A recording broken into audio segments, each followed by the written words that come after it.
My name is Kamau Abayomi, and we are chilling here in Jakarta, Indonesia. Globetrotting as we do. Bali, Jakarta, Japan, Singapore, Hong Kong, the Bay. Globetrotting, you feel me? On the move. All on the move. I see. Been based in Bali 23 years now. Just went very quickly. Never would have guessed it whatsoever that I would still be there after all this time. You know, before I arrived, this was all black. Saying I'm in wizard status now, so still there. And just doing my best to bring the culture and the arts, you know. And not just doing it from the cool, like it's, oh, this is cool perspective, but really to inspire people to realize that they can empower themselves through their arts. In whatever way they feel they need to be empowered. So whether that's just on a personal level with being able to express themselves in a way that is uniquely them. And I'm speaking about like the young people in Bali. That's what kept me there long, just getting into the hip hop culture they were. And I grew up in it, you feel me? So just naturally being able to impart what I've learned to them, you know? And let them know that they could have a career in it, which to this day, many of them do. You know what I'm saying? Now that they're older and they have a younger generation under them in which they're teaching, you know, I was able to initiate that process in the beginning. So on that level, creative level, but then also on a spiritual level, because these are spiritual art forms at their core. Even though it gets dressed up and it gets taken far from the root and made commercial and all these things, at the core, these are spiritual arts. And so doing my best to remind people of that as well. Pretty amazing, man. So talk to me, I know you did take a step back and you do have a new project. Talk to me a little bit about this project. Sure. I'm sure this means a lot. I heard it, it's ridiculous. Please share. Thank you. So, my roots within the arts is the word. Word is my primary, though I do a variety of things. The spoken word, the written and spoken word is my primary. And particularly rapping, and again, growing up in hip hop culture. You know, I've had a solo album out before, album with a group that's come out, and a couple little songs here and there, and guest appearances or whatnot. But over the last decade or so, my focus had been mostly Afro house. So I've put out a lot of singles within the Afro house genre with poetry or spoken word on top of Afro house tracks. And, you know, had some good successes here and there within that genre. It's blown up now, so it's all over the place. But now a situation happened which inspired me to write a rap. And then I connected with, you know, the homie Greybox, who's an Indonesian producer. And we started working on this track. And I was like, oh, I think what I just wrote in relationship to this story would go great with this track. So I did the first verse and then went into, as I was listening to what the sounds of the chorus were, I was like, Ashe kept coming, Ashe, Ashe, Ashe. And so now the title of the single is Ashe. And so bringing this frequency into the field where, again, the power of the word, the power of the voice in order to change our situation, to empower ourselves, the power of our voice to shape the reality as we see fit, which is the essence of Ashe, you know, using our life force in order to funnel a pathway for the divine to flow through, you know? And this is what the song is speaking to. First verse is talking to this dude who he needed to catch something real quick. Nothing in a bad way, catch some wisdom because he came out of pocket. And then a guidance into the proper way to approach, you know, utilizing your words. Because he said some things that was like, and I had to check him in this song. This was the root of the story. You can hear it. It's a long story, but you'll hear about it.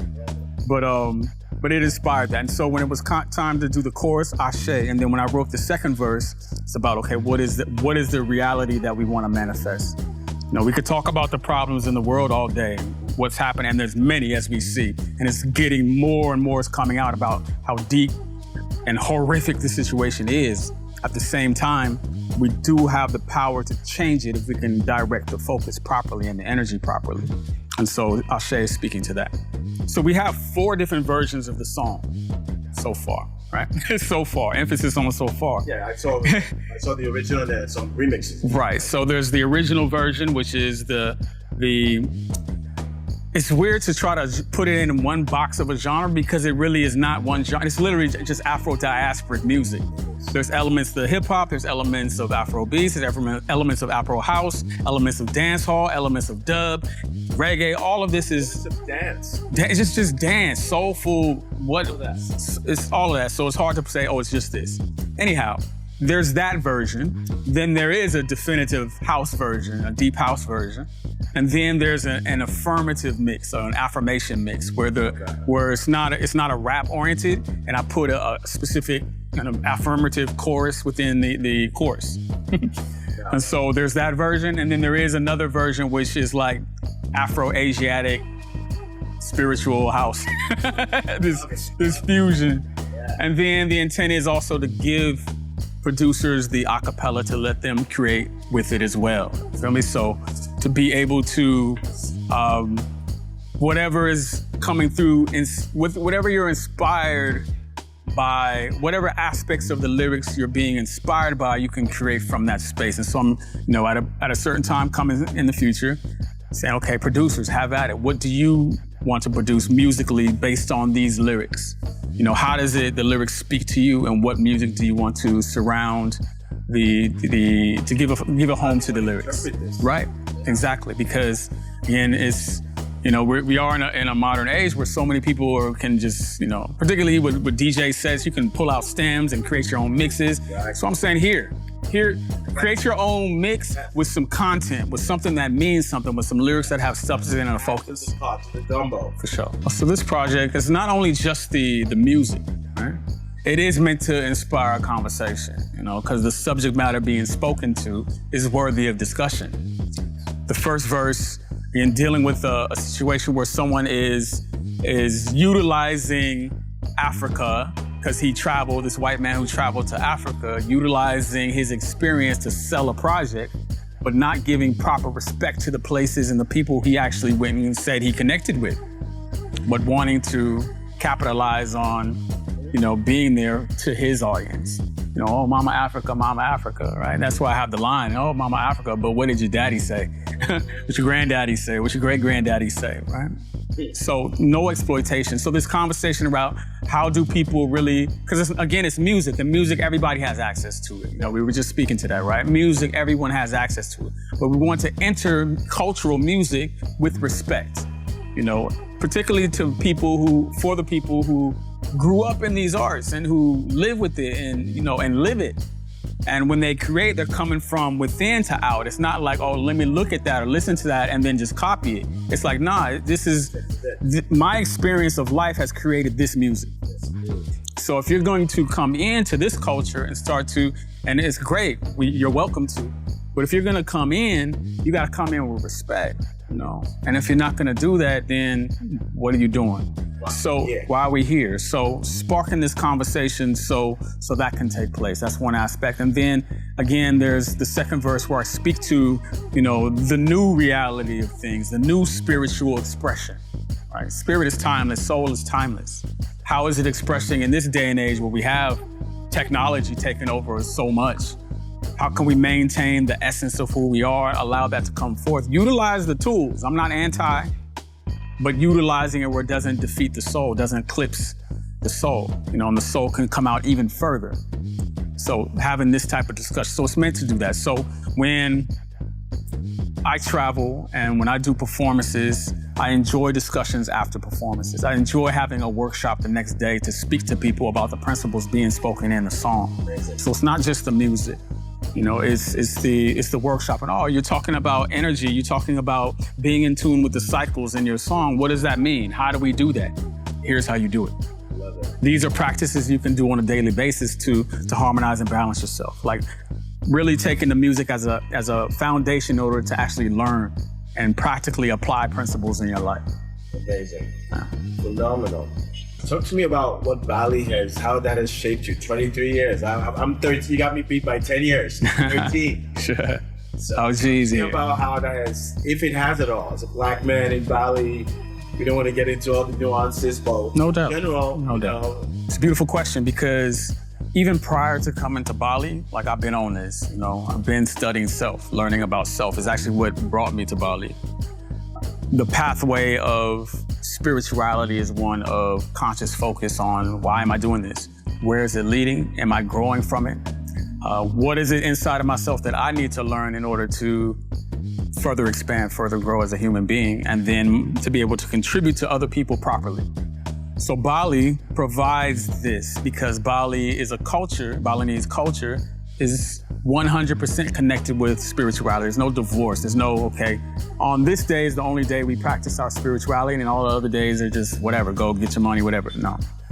There's offering. Bali means offering, right? This is offerings to spirit, light and dark, negative and positive aspects. So within that, I've learned a lot about myself, not only just Kamau and Kamau's path and Kamau's journey through life, but how does that impact other people around me? How can I be a vessel in which something greater can move through in order to be of assistance to other people, be of service to other people? So Bali provides that opportunity because it's so international. Not only the local population, but people come from all over the world to heal, to learn about themselves, to transform themselves. And having been there as long as I have, I've learned how to connect with a variety of people from all walks of life. Benefit of also growing up in San Francisco in the Bay Area, it's already diverse, but it's still America, right? Here in Bali, literally I can go to any continent and know people, right? And connect. And it's beautiful, so I've learned in this way a lot. Beautiful. I've already done the go a place, perform, leave, go to another place, perform, leave. I want it a lot more immersive. I want immersive. I want to go and connect with people who are in those places, who are also doing what I'm doing. I do that already, but on a deeper level. Again, there's things that we can impart that go beyond just the music. Yes. The music is just a connection point, right? The lyrics and the vibrations that are created are connection points.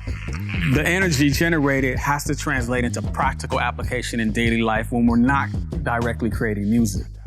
And if it's not doing that, then we're just chasing the high of continuously, when's the next event? When's the next event? When's the next event? What are you doing in between those events? And not just preparing for the next event.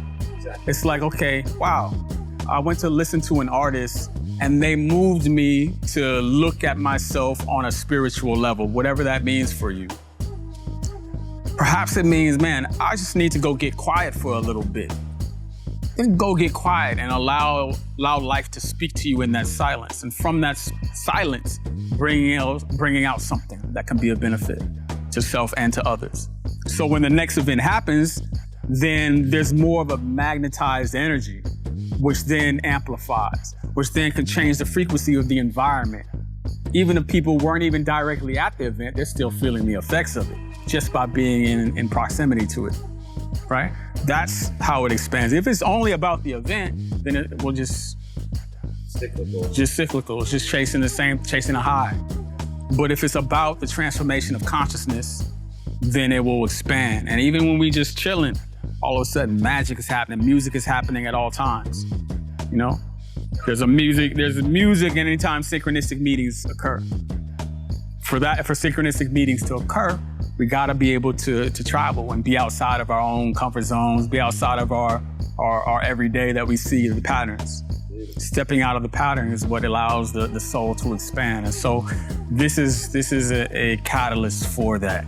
That's what this all is. Peace and blessings. My name is Kamau Abayomi, and we are rocking with Ashe, the life force energy that flows through us, coming out through the voice, issuing commands to life, to change, to shift for the betterment of ourselves, the betterment of our environment, the betterment of humanity.